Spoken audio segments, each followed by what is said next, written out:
Alrighty, y'all. Welcome to Joe's Retro World.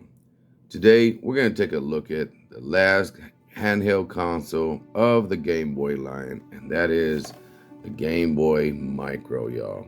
Yeah, this came out in September 2005. This plays Game Boy Advance games and only Game Boy Advance games. Yeah, unfortunately, the backwards compatibility for Game Boy games was not, was not pushed or allowed on this system. Why? I have no idea. It would have been a great little advantage, would have been a great feature.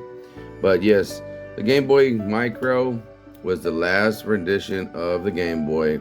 It did follow the Game Boy Advance SP that I have here, the little flip open, handheld, and also it was supposed to replace the Game Boy Advance, just the regular Advance itself. Yeah, these are both mine. These are, of course, modded so that they have IPS backlit screens and all that beauty. But the Game Boy Micro came from the factory with a backlit screen so that you can enjoy beautiful Game Boy Advance games and all the beautiful glory of having a backlit screen with color and all that beauty. But the only problem was it did have only one little video speaker. You can barely hear it now. It does have a 3.5 millimeter jack on the bottom. It has a select and start button here. This is the power button on the bottom here. The volume control and brightness is literally one button. It's right here on the side, on the right side. And what you have to do is you can push the button up and down to increase and decrease the volume. But if you wanted to change the brightness of the screen, you would have to hold the left trigger button because it has trigger buttons on the top. And then you're able to lower and raise the brightness of the screen. There we go. That's all the way down. It's all the way up, y'all. But yeah, sorry about the blurry of the light. And as you can see, the A and B buttons are in lowercase. Yeah. I didn't notice that until I posted this video the other day on TikTok.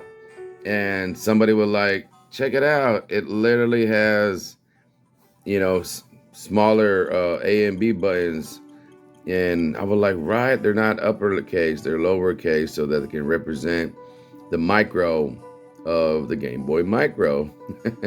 But it plays just like the other systems. It is a 32-bit handheld console, so it's basically like having a Super Nintendo, y'all. Super Nintendo in your hand.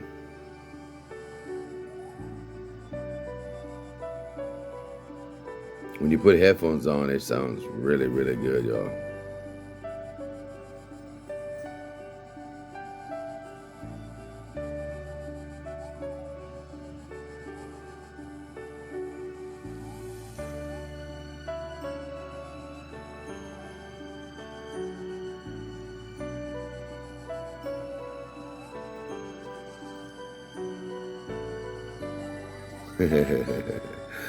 All right, y'all. Just want to show that real quick. But yeah, it can play all of them. It's compatible with every Game Boy Advance game. So if you have a favorite, it plays it just like the big boys does. The only problem is it's micro. It's super small, and because of its little small form factor, there was a lot of people that did not purchase it.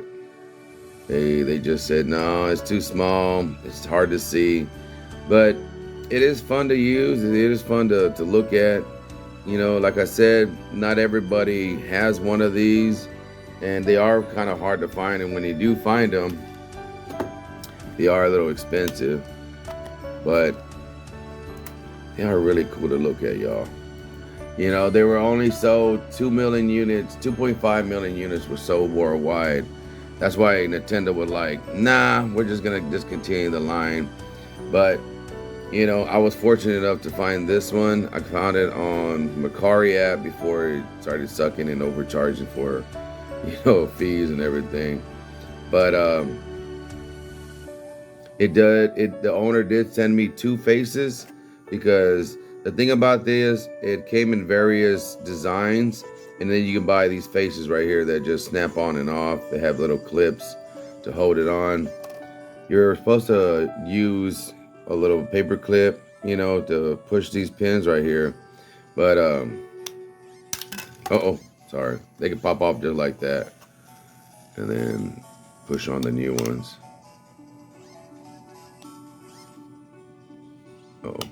Make sure you don't break the tabs. And yeah, so you can interchange it. You can get batteries for this. You can get new shells. It is made out of metal. This is the original metal shell. I did not replace it. I don't want to replace it at all, because I don't want to lose that original, that originality that I got from the factory. Yes, it is beat up. It is scratched up. But that's fine. I'm happy with it.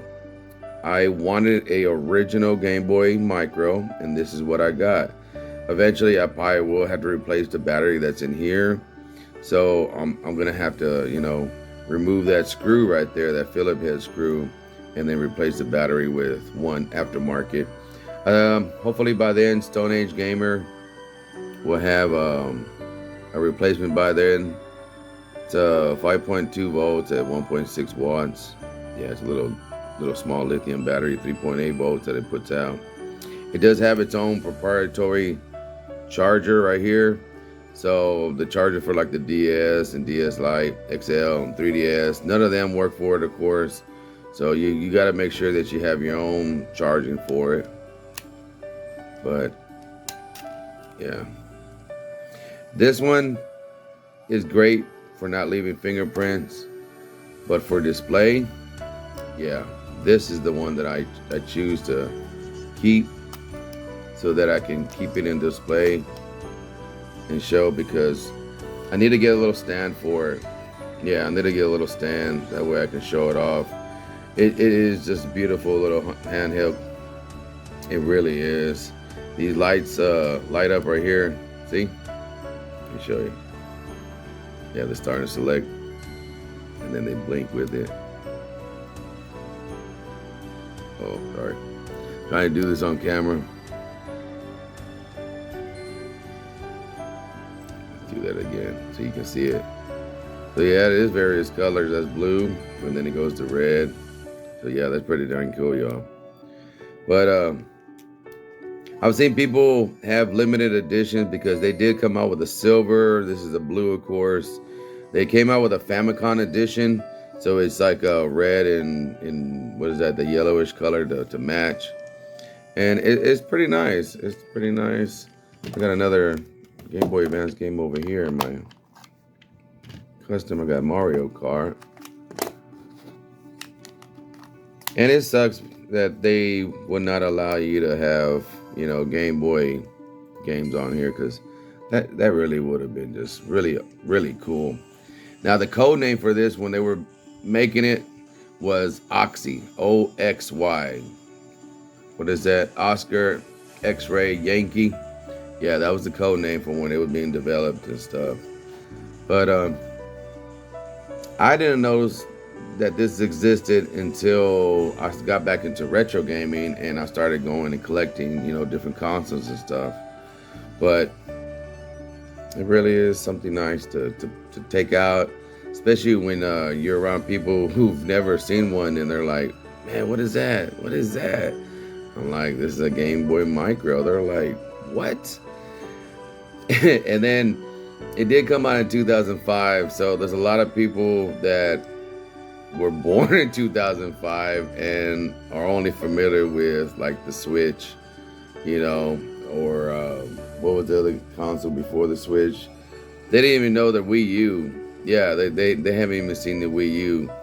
But when they really see this, they're like, what is that? Is that real? Is it fake? I'm like, no, it's not fake. It's an actual handheld console that Nintendo, brought out.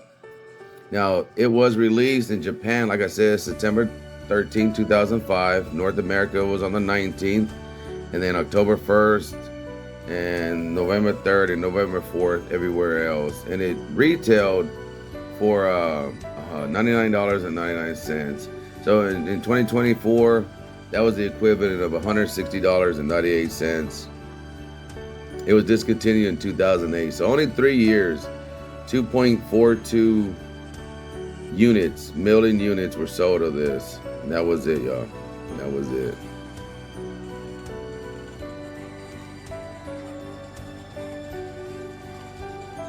It sounds really, really good with headphones. I'm gonna turn it on a little bit and let you listen to it with the headphone, because the Super Mario World has this most beautiful music in the world just that plays. There you go. See if I can hit somebody. Oh no. All right, let me go so you can hear this music real quick. It does have the 3.5 millimeter jack on the bottom. Let's put these headphones around the camera here so y'all can hear it. Okay. Uh-oh.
Alrighty, y'all. I just wanted to show y'all just how beautiful this little handheld is and how great it actually sounds. So go out there, find you one, and yeah, enjoy it just like I do. Until next time, peace and much love from Joe's Retro World.